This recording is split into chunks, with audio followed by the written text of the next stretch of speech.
আসসালামু আলাইকুম। আজকের আলোচ্য বিষয় শতকরা পার্সেন্টেজ। শতকরার ধারণা। শতকরা শব্দের অর্থ প্রতি শতে। প্রতি শতে মানে শত মানে 100, প্রতি 100-তে। যেমন আমাদের কাছে 500 টাকা আছে, আমরা এটার 5% দান করে দেব। 5%। 5% মানে প্রতি 100 টাকায় 5 টাকা দান করব। তাহলে যেহেতু 500 টাকা আছে, তাহলে 100 টাকায় যদি 5 টাকা দান করি, যেহেতু 500, তাহলে 5 গুণ, তাহলে টোটাল দান করতে হবে 25 টাকা। তাহলে শতকরা শব্দের অর্থ প্রতি শতে মানে প্রতি 100 টাকায়। তাহলে বলতে পারবো 500 টাকায় আমাদের দান করতে হবে 25 টাকা। কেন? কারণ 100 টাকায় 5 টাকা দান করতে হবে, যেহেতু 5%। এখন শতকরা একটি ভগ্নাংশ যার হর প্রতি ক্ষেত্রে 100। আমরা এই পার্সেন্টেজটাকে লিখতে পারি নিচে 100 উপরে 5, মানে এটা দ্বারা বোঝায় 100 ভাগের 5 ভাগ। শতকরা শব্দটিকে সংক্ষেপে পার্সেন্টেজ প্রতীক দ্বারা প্রকাশ করা হয়।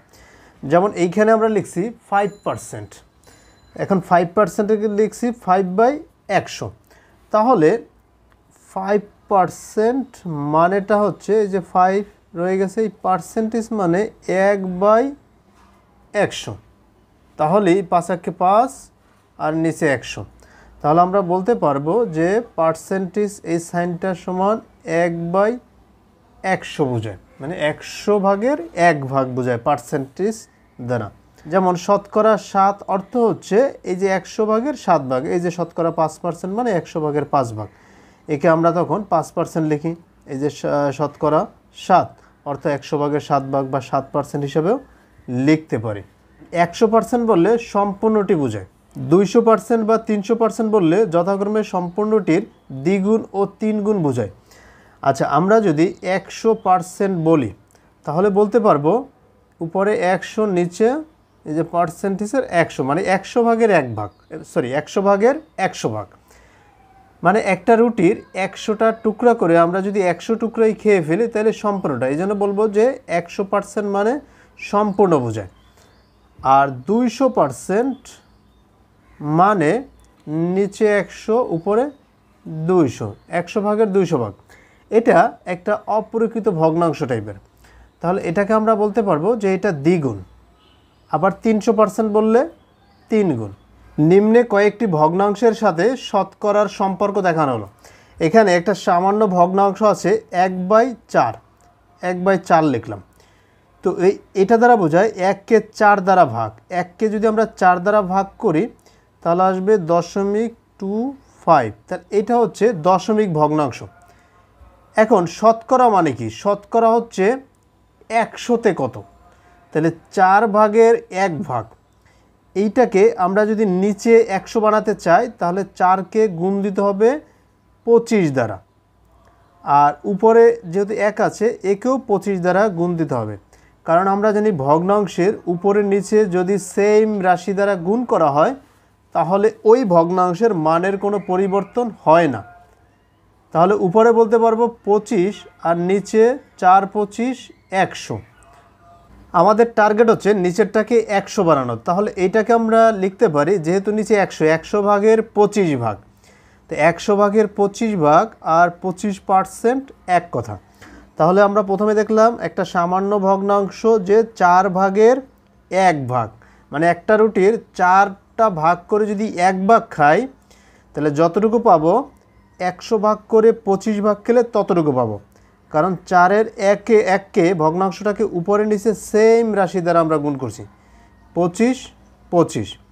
তাহলে উপরে 25 1কে 25, নিচে 4 25 100। তাহলে 4 ভাগের 1 ভাগ যে কথা, 100 ভাগের 25 ভাগ একই কথা। 100 ভাগের 25 ভাগ মানে 25%। তাহলে এটা হচ্ছে সামান্য ভগ্নাংশ। 1কে 4 দ্বারা ভাগ করলে 0.25, আর বাকিটা তো আমরা দেখলাম। পরেরটা দেখি। এখানে 1 সমস্ত 5-এর 1, তাহলে 5 1কে 5 আর 1 6। তাহলে উপরে বলবো 6 আর নিচে 5। তো এটাকে আমরা এই 6কে যদি 5 দ্বারা ভাগ করি তাহলে আসে 1.2। তা এটা হচ্ছে দশমিক ভগ্নাংশ।